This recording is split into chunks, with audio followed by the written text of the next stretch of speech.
Naa na pod ang inyong auntie. And now we're planning nga mga sa gawas. Mao nang nag-prepare mi og pork barbecue. So karon nag-prepare sa alik sa sugbaan. Nami nagplaster sa gawas. Mao na guys.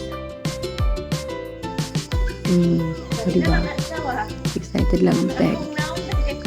So dala ni karon Ay, sila nag-inday. tipok-tipok magsalo-salo. Palit mi og isa lang ka kilo nga pork. Sumula yun to, gisugban ni Alexa and now among gisalo-saluhan ang isa lang ka kilo nga pork. Tapos giparisan lang din namo og pancit canton.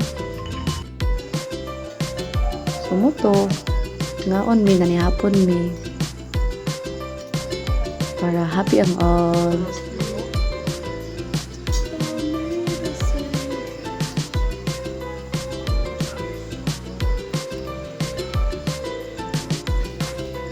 Namikid kay sa feeling nga mangaon mo with your family nga daghan mo tapos balag gamay lang ang pagkaon pero ang mga naong happy talon kaayo. So mo to mag-share gyud sa blessing kay parang happy ang all.